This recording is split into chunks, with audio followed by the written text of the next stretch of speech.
On this bonus episode of Indie Thinker, I give a Christian response to reparations and some of the cultural trends that are tearing us apart.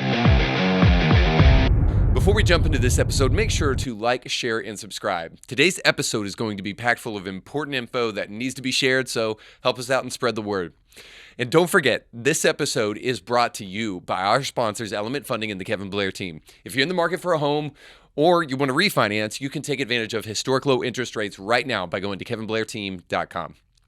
All right, so with all the talk of race in America in the wake of George Floyd, one might get the impression that America is just the worst, riddled with systemic racism and inequality. However, the facts tell us something different. Population World Review ranks America among the least racist countries in the world, and we are such a great nation that we have to create racist incidents like the Jussie Smollett case and the case with the little girl who said that those boys in middle school cut her hair.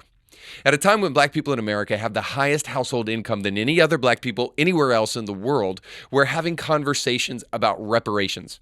Reparations, of course, is the idea that cash payments should be distributed to the descendants of slaves.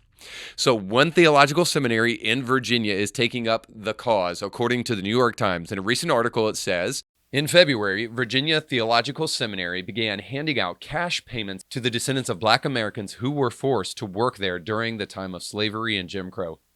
According to the school, the checks, about 2,100 this year, will come annually and have begun to flow to the descendants of those black workers. Although just 15 people have received payments so far, that number could grow by the dozens as genealogists pour through records to find living descendants. The bottom line is reparations have a noble goal: to account for the impact of historical realities in the present on minorities. However, even at a time where people do most of their thinking with talking points, the details matter. This is just one Christian perspective, but I have some questions about the morality of using money to make up for injustices of the past, like slavery and Jim Crow. So first off, that same article in New York Times says, quote, the program is among the first of its kinds, although other institutions have created atonement programs. Now, the word atonement is curious to me there. And I've noticed that the left side of the aisle is really fond of using religious language like this. So again, thank you, George Floyd, for sacrificing your life for justice. By the way, Nancy, that's this guy. And so here, Christians have a job to do. Real atonement from the Christian perspective looks like true justice. That's what Christian atonement is. So I can only assume that the Virginia Theological Seminary is aiming for that. But does reparations achieve that? All right, so first off, the problem is that real justice is a system that is truly equal and allows people the ability to overcome their circumstances through their own virtuous effort, not the handouts of others. Otherwise, this is ultimately a symbolic gesture intended to make white guilt disappear rather than to truly help people. Or perhaps more dangerously, this is a Marxist attempt to backdoor the abolition of social class through the redistribution of wealth. I know, when you hear Marxism, you immediately just think, oh, but check it out for yourself. And given that the kind of people who become successful capitalists do not become that way by giving away their wealth voluntarily, isn't it necessary to forcibly redistribute wealth? Number two, does this not minimize the suffering of black people?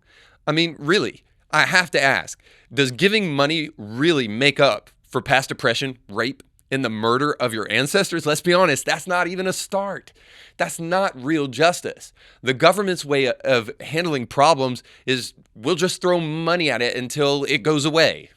So number three, and this is probably the most important, addressing the past could cause us to miss problems in the present. The past and its repercussions certainly deserve attention, but this is true of all of us in all of our lives. We all have to look at our past, and any honest person has to agree it's really hard to quantify how your past has affected your present.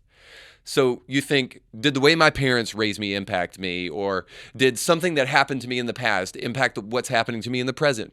Because if you're going to discuss the past, you also have to discuss the recent past and how your own individual decision-making has created the present. And I personally fail to see how one of the biggest issues facing the black community today lies entirely at the feet of Jim Crow and slavery.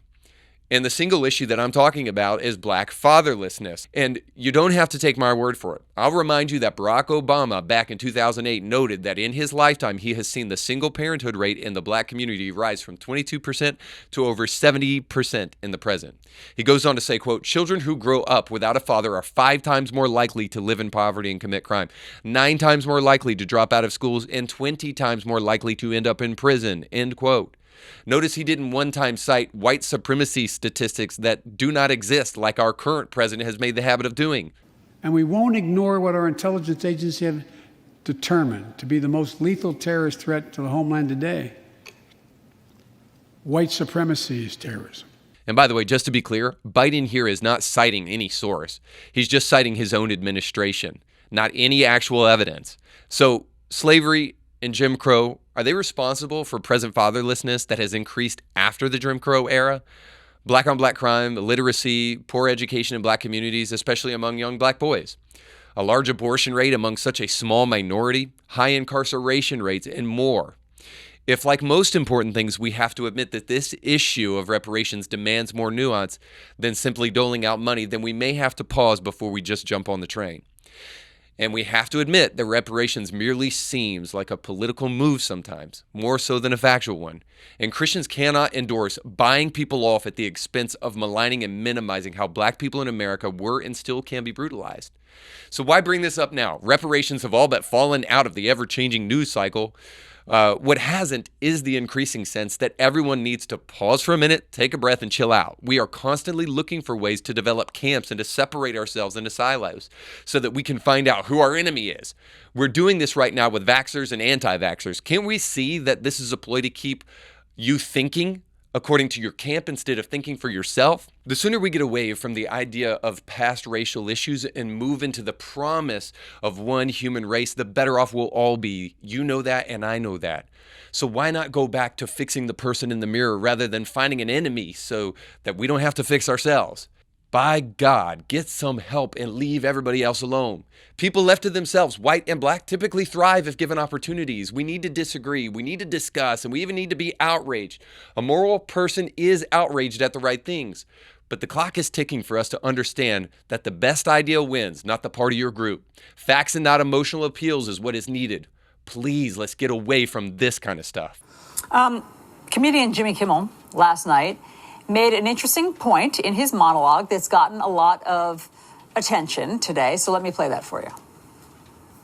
Dr. Fauci said that if hospitals get any more overcrowded, they're going to have to make some very tough choices about who gets an ICU bed. That choice doesn't seem so tough to me. Vaccinated person having a heart attack? Yes, come right on in. We'll take care of you. Unvaccinated guy who gobbled horse goo? Rest in peace, Wheezy. Andy, I know he's making a joke, but what do you think about that? The idea that, the unvaccinated at this point are making a personal choice. And so why are precious hospital and ICU resources going to them over other gravely ill people in some cases? I mean, as this doctor is listening to this Jimmy Kimmel joke, you can almost see the disgust in his eyes because what Jimmy is doing here is plainly egregious and evil. And shame on you if you think this is the way to be righteous. You may disagree with someone, but you should never wish them dead. We all still share common humanity at the end of the day. And by the help of God who died for those who crucified him, we can return to true justice and run from cash payouts for being the imposter that it actually is. So I'd love to know what you guys think about it. Please leave a respectful comment below and don't forget to subscribe and share. Thank you so much for watching. You can catch brand new episodes of Indie Thinker with Reed Huberman every Monday and weekly bonus episodes to keep you thinking throughout the week. But you have to subscribe and click the bell to be notified when new episodes drop. If you enjoy this content, make sure to like this video and share it with friends.